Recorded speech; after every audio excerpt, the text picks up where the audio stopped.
So wait, now ICE is going to be targeting migrants who are here illegally working on farms and in restaurants and in hotels? Homeland Security is saying that ICE is going to start enforcing in hotels and farms again. Is that a change of course from last week? Well, we're going to look everywhere, but I think the biggest problem is the inner cities. We're looking everywhere. There are far more in the inner cities, Democrat-run cities, sadly. I mean, I'm just giving you a fact. There's far more in there than you have on a farm someplace. So no one's getting exemptions anymore. Everyone is. Well, everyone's being looked at. That was the president this morning on Air Force One. Now, this is a complete shift in tone towards migrants who are here illegally working on farms and in the leisure and hospitality industry. Last Thursday, less than a week ago, I reported in this video that the president said this. Our farmers are being hurt badly by, they have very good workers. They've worked for them for 20 years. They're not citizens, but they've turned out to be, great. And we're going to have to do something about that. We can't take farmers and take all their people and send them back because they don't have maybe what they're supposed to have, maybe not. You go into a farm and you look and people they've been there for 20, 25 years and they've worked great and the owner of the farm loves them and everything else. And then you're supposed to throw them out. And you know what happens? They end up hiring the people, the criminals that have come in, the murderers from prisons and everything else. So we're going to have an order on that pretty soon, I think. We can't do that to our farmers. And leisure, too, hotels.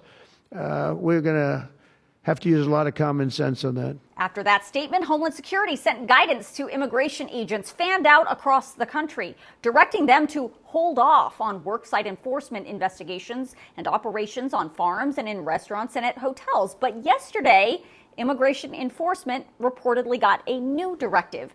Homeland Security changed the guidance again and now says ICE has the green light to go back into work sites on farms, into hotels and restaurants to target any migrant who is here illegally. And that change was confirmed when the president today said, we're going to look everywhere. He did not take that same strong stance he did last week. There is definitely a difference now.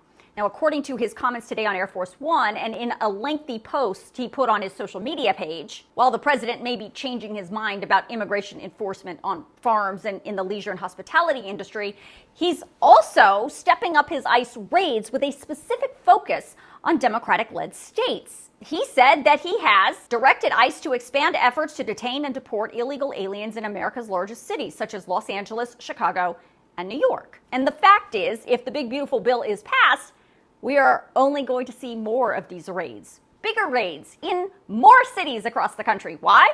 Well, as I've been reporting, the federal government does not have the funds to really expand these ICE raids and deportation efforts on the level that President Trump wants. But now, the big beautiful bill, if it's passed, would absolutely change that. That's because late last week, Senate Republicans in both the Judiciary and Homeland Security committees released their sections of the big beautiful bill. Between the two, they have added about $80 billion of new money to conduct more ICE raids in more cities, to get more equipment, to hire more officers, to build new detention facilities, to expand the border wall, and to secure biometric entry and exit systems at ports of entry.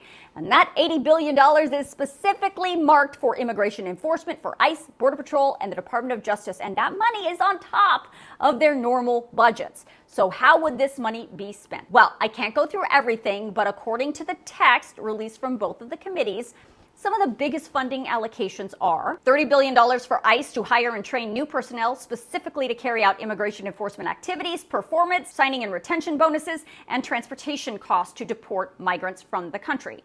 $22.5 billion for ICE to expand detention capacity for individual migrants and migrant families. $6.5 billion for Customs and Border Protection for the construction or improvement of the border wall system. $3.5 billion for the Department of Justice to award grants to states and local governments to locate and apprehend migrants who are in the country illegally or who have committed crimes. More than $3 billion for the Department of Justice to hire more immigration judges and staff, investigate and prosecute immigration-related crimes, and hire more lawyers to prosecute more migrants. And then there is that $288 million in the bill for what's being called biometric entry and exit systems at ports of entry, but the bill also prohibits the use of these funds to surveil U.S. citizens and prohibits the creation of any kind of biometric database that includes U.S. citizens. So if you want to see what else this money is going to be used for and how they've allocated it, I'm going to email the documents from the Senate Judiciary and Homeland Security Committees out to you tonight in my Facts HQ email, so make sure you sign yourself up.